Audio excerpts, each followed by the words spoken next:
Hello बच्चों, कैसे हो आप सब? बढ़िया, एकदम मज़े में। तो आज एक नए चैप्टर के साथ मिल रहे हैं, नए टॉपिक कवर करेंगे इसमें, जो कि आपके लिए बहुत ही हेल्पफुल होगा और इम्पोर्टेंस है पॉइंट ऑफ व्यू एग्ज़ाम के, है ना। तो जल्दी से फटाफट पढ़ते हैं, देखते हैं क्या है। जैसे कि आप स्क्रीन पे देख पा रहे हैं कि हम आज क्या पढ़ने वाले हैं। आज हम पढ़ने वाले हैं अपना चैप्टर 7 ऑफ ज्योग्राफी सेक्शन। कौन से? क्लास 10th का लाइफलाइंस ऑफ नेशनल इकॉनमी, है ना। लाइफलाइंस ऑफ नेशनल इकॉनमी की बात करेंगे। नेशनल इकॉनमी में कौन से ऐसे चीज़ें हैं जो कि एक बहुत ही ज़्यादा इम्पॉर्टेंट अपना रोल अदा करते हैं, है ना। तो वो लाइफलाइन हो गया उसके लिए। तो जो इकॉनमी को बूस्ट करता है, इकॉनमी जो बनाता है किसी भी कंट्री का, उसमें क्या ऐसी चीज़ें हैं जो अपना रोल अदा करता है, वो हम देखेंगे। ठीक है, तो क्विकली हम चलते हैं, है ना। फटाफट से अपना शुरू करते हैं। क्या है लाइफलाइंस ऑफ नेशनल इकॉनमी? देख लो। Goods and services needs to be transported from supply area to demand area.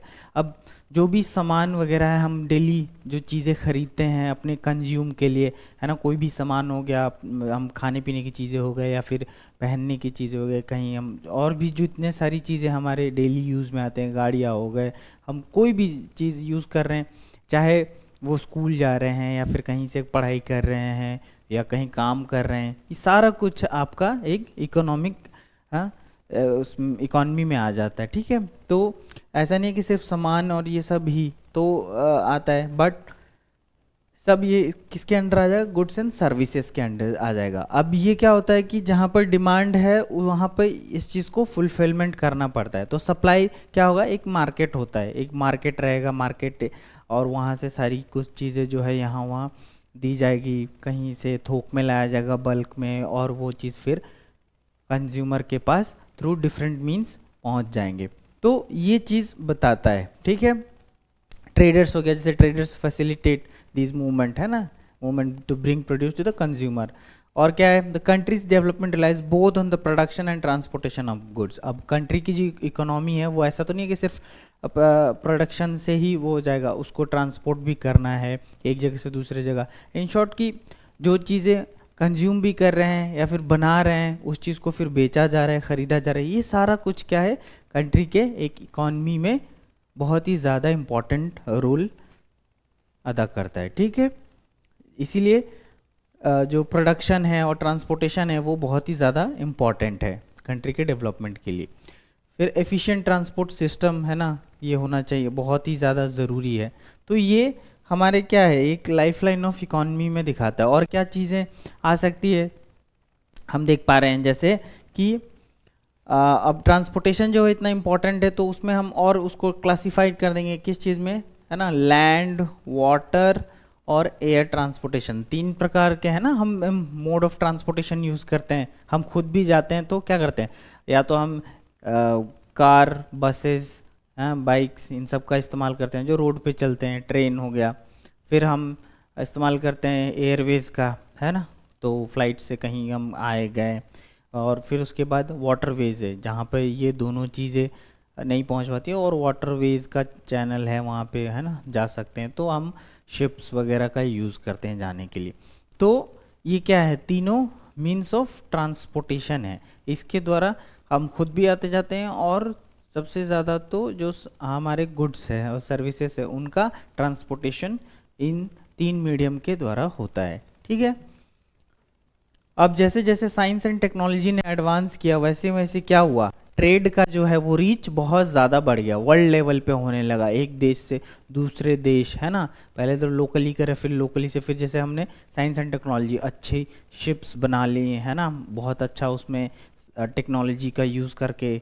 Same goes for the aeroplane, है ना, जो फ्लाइट्स है हम उनको बहुत ही ज़्यादा अच्छे बना लिए टेक्नोलॉजी का इस्तेमाल करके। ट्रेन्स में भी गुड टेक्नोलॉजीज इस्तेमाल करके और बहुत ही ज़्यादा उसे एफिशिएंट बनाया गया।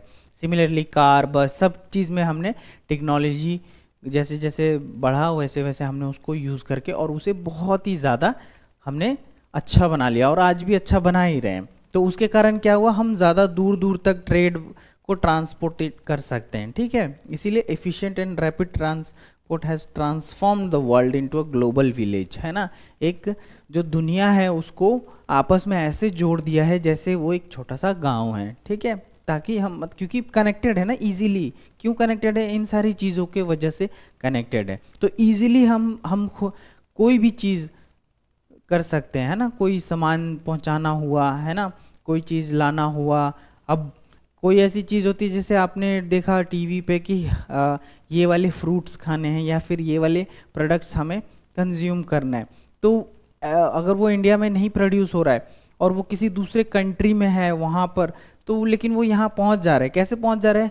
क्योंकि ट्रेड हो रहा है, ट्रेड हो रहा है, वो आ रहा है, शिप के द्वारा आ रहा है, एयरवेज के द्वारा आ रहा है, वो धीरे धीरे करके फिर आपके पास कहीं ना कहीं लोकल मार्केट में पहुँच जा रहा है।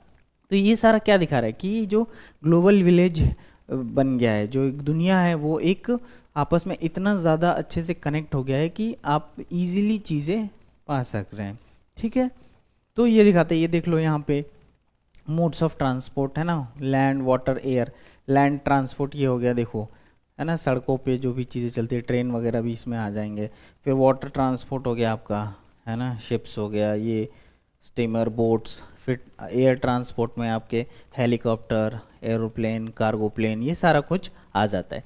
ठीक है, तो ये हमारा दिखाता है। अभी इसमें और हम देख लेते हैं मीन्स ऑफ ट्रांसपोर्ट में क्या क्या है।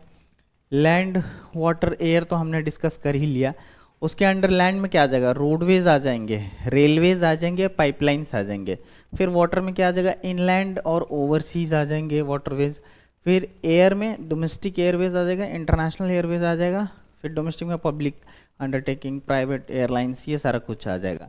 अब जैसे जैसे एक्सपांशन होता गया चीज़ों का टेक्नोलॉजी के हेल्प से, वैसे वैसे धीरे धीरे जो वर्ल्ड लेवल पे है लोगों की रीच वो बढ़ती गई, है ना, वो एक्सेस कर सकते हैं चीज़ें।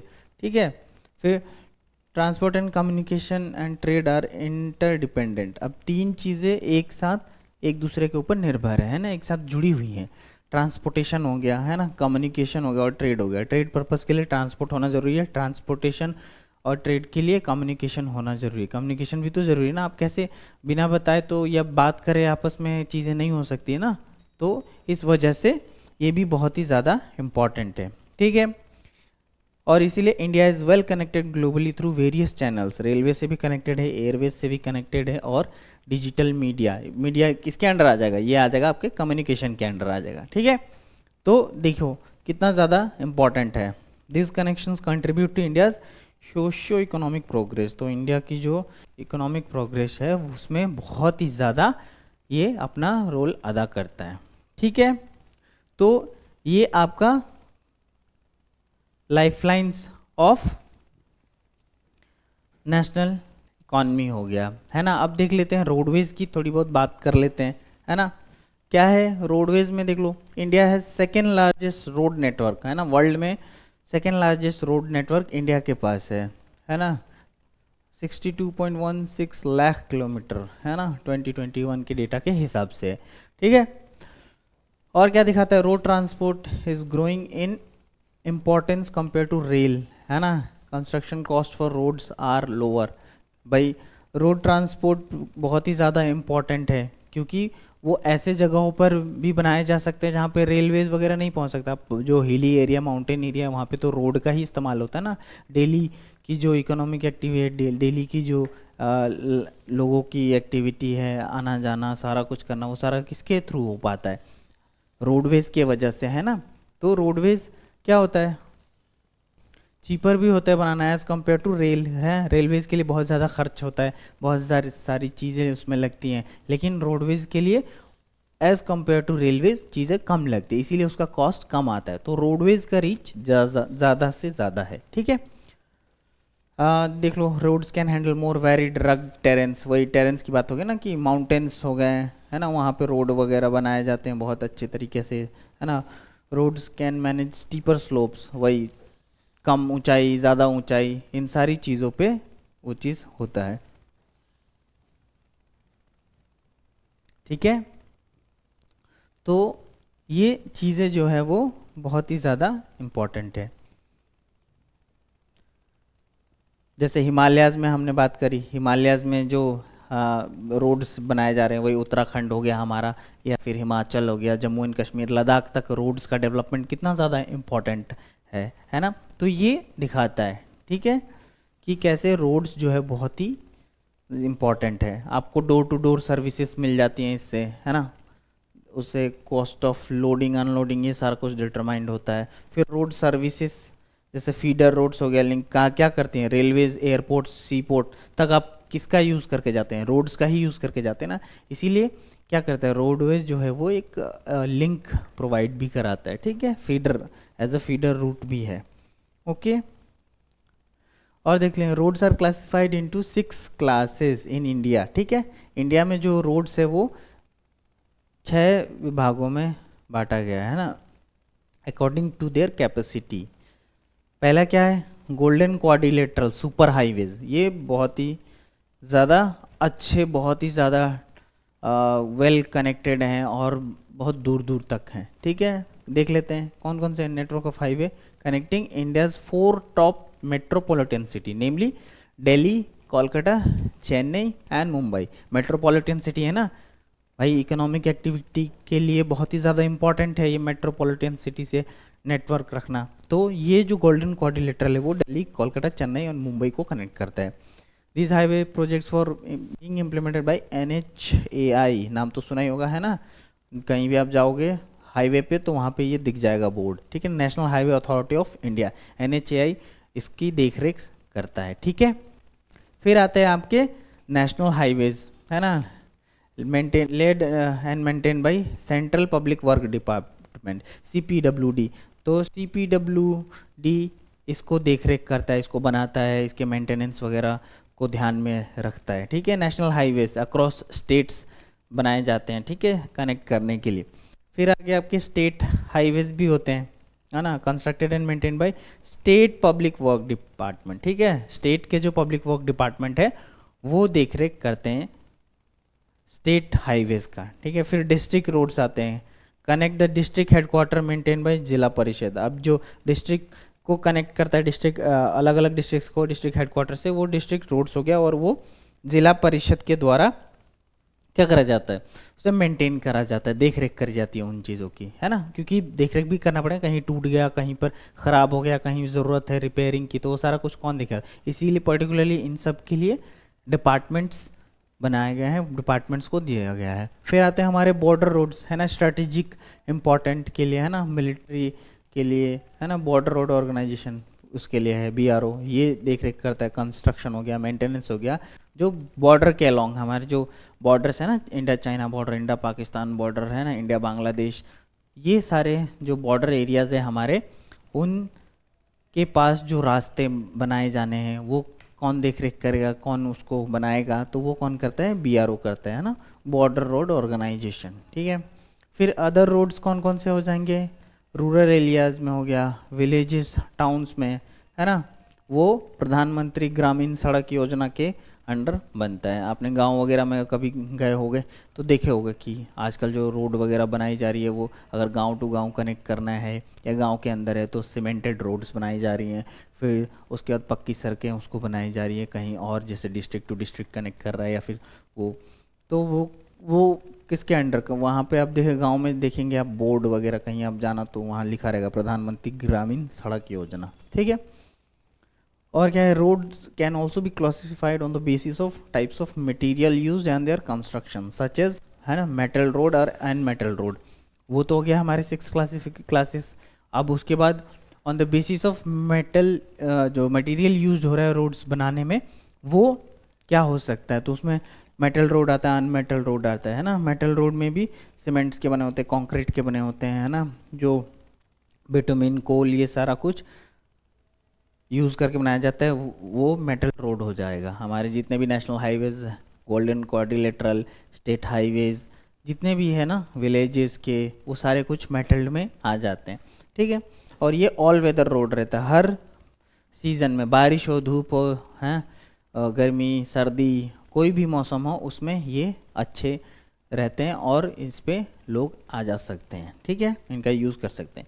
फिर सेकंड आता है आपका अनमेटल रोड्स। अनमेटल रोड्स जो है वो जैसे जनरली कच्ची सड़कें है ना, कच्ची सड़कें हैं जो कि आप जनरली रेनी सीजन में नहीं एक्सेस कर पाएंगे, पानी भर जाएगा या तो कीचड़ हो जाएगा या तो आप उस पर आपको बहुत सारी दिक्कतों का सामना करना पड़ेगा, तो लोग अवॉइड करते हैं अनमेटल रोड यूज़ करना, खास करके बारिश की सीजन्स में। ठीक है, तो ये हमारे कुछ क्लासिफिकेशंस थे। यहाँ देख लो मैप में है ना, एक बार देख लेते हैं।